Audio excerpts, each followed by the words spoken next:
For today's video, chicken barbecue naman ang lulutuin natin. Mas healthy ito kaysa sa pork at napakasarap din sa mga salo-salo. Kaya tara, wag na natin patagalin pa at simulan na natin ang pagluluto.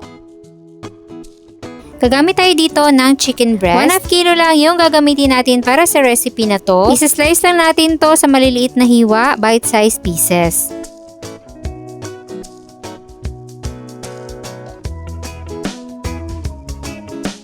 Then, lagay lang natin sa mixing bowl.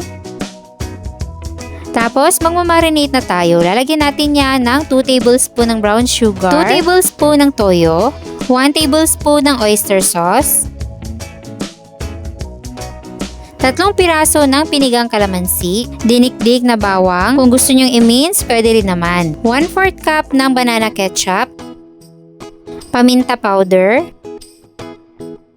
at itong 190 ml ng Sprite. Then, haluin na natin itong mabuti.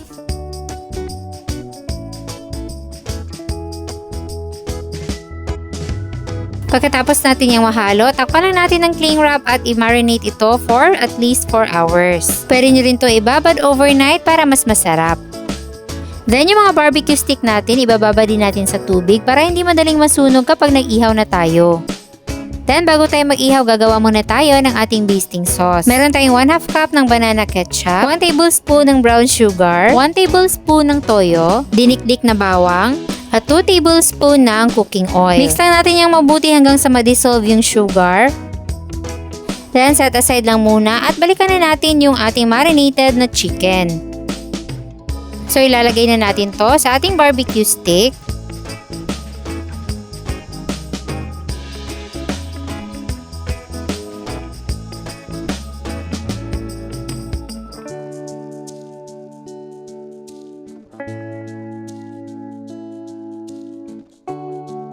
At ayan, ready na tayong mag-ihaw. So, dapat hindi sobrang lakas yung init para maluto ng maayos yung ating manok. Baliktarin natin to from time to time para pantay ang pagkaluto at magpahid ng basting sauce kapag magbabaliktad na.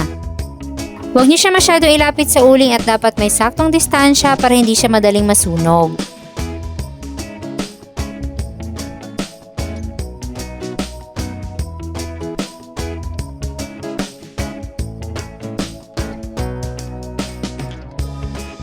Tapos, balibaliktarin natin.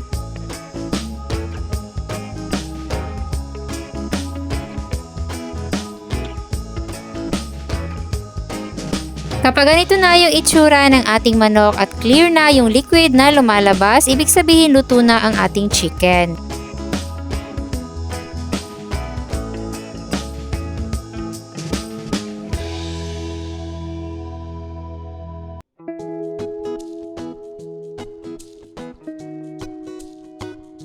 Pwede nyo rin itong ibenta at pagkakitaan. Kaya kung wala kang maisip na ulam, try mo na itong chicken barbecue. Kung gusto nyo rin magluto nito, meron tayong kompletong listahan ng mga sangkap dyan sa baba. At sana'y nagustuhan nyo ang ating recipe for today. Enjoy!